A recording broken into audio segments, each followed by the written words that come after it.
Someone asked me my favorite color, and I cried. I realized I have lost the ability to know these things about myself, lost part of my identity. I was just trying to survive the last 20 years. My name is Linda. I was born in another country, in an area where there is a lot of poverty and crime, but I worked hard and became a teacher. I always knew there were problems in my community, strange things that happened. 2 of my female cousins, who were living with my grandmother, disappeared when they were aged 14 and 15. My grandmother was a very spiritual lady, and she took them to a local leader who was seen as a well-being guru. He claimed to help people with difficulties, supporting their mental health and so on, but we now know he was abusing those who were vulnerable.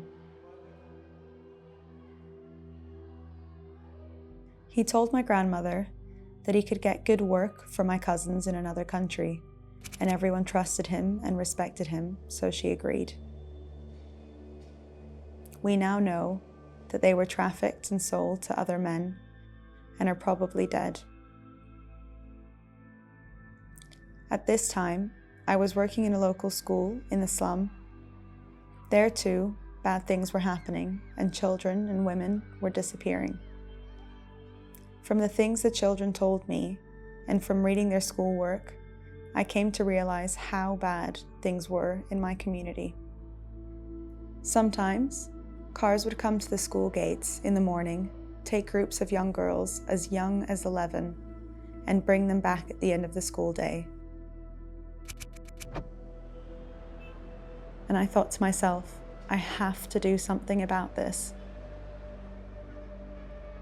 I joined a large women's action group and I started to find out as much as I could to gather evidence and information.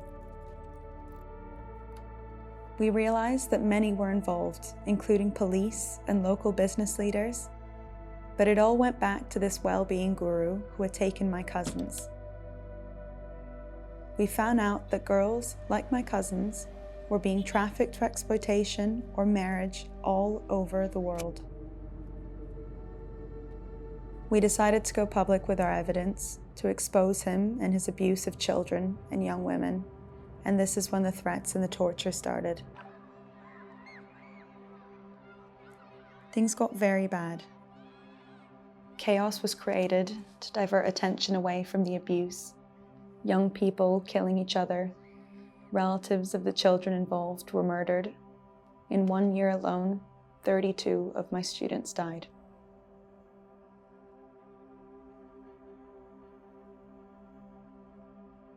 There was so much fear and violence. The leader of our women's action group, she killed herself. She was my friend, and I believe she is a martyr.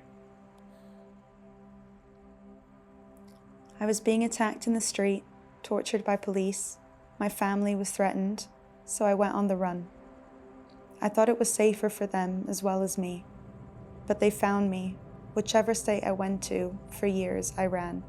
This crime network, it was everywhere. At one point, I was trapped in a house, drugged, beaten, and abused. They said to me, "Now you will learn to keep your mouth shut." Other women and girls were brought to the house too, and I was aware they were being abused. One day, I managed to escape. I got to an airport and hid there, contacted some friends, and managed to find a charity that helped me leave my country and come to the UK. When I entered the asylum process in the UK, I was vulnerable, and someone who was supposed to be helping me betrayed me. She tricked me into going to an address, and all of my documents were taken away from me, and I was trapped. I was forced to be a servant in the house in London, and was abused in many ways. Again, I managed to escape, but I couldn't trust anyone, so I became street homeless. It felt like the safest option. I felt hopeless, like this cycle would never end. I felt like ending my life. I was sleeping on night buses. One of the drivers would bring me food that his wife had made for me. I was so moved by that kindness. I was still going through the asylum process, and a worker found out I was sleeping rough. She referred me to Ella's, but I was too scared after everything that had happened to me. I struggled to trust anyone. But then I was attacked while homeless. I can't talk about what happened. It took me to breaking point, and I contacted Ella's and asked if I could come. I was still scared, but I was bleeding and exhausted, and I thought, maybe just for one night I could sleep in a safe bed.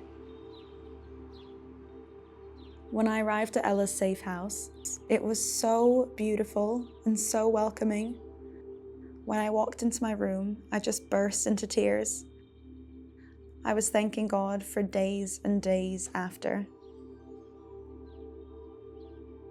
My support worker at Ella's is amazing. I've never known this kind of support before. I've been here for a few months now. This has been a time of getting to know myself again and confronting my pain of the last 20 years. I feel a lot of guilt at being alive when others are not, and of being separated from my family. But I also feel a lot of gratitude that I have survived when I could have died or been killed so many times. Ella's are helping me work through these feelings and move forward with life. I am wishing and praying that other women are able to find a place like Ella's. For so many years, I was living day to day in fear, but now I'm able to start thinking about the future. It's a scary feeling and very emotional, but I'm also excited and so grateful. Recently, I've started to dream again and believe in a future. For so many years, I was scared to have hope, but things are different now. Every day, I sit with the residents in the safe house, and we talk about how thankful we are that we're here, that we have our own room, that we have proper food to eat, and that we're together.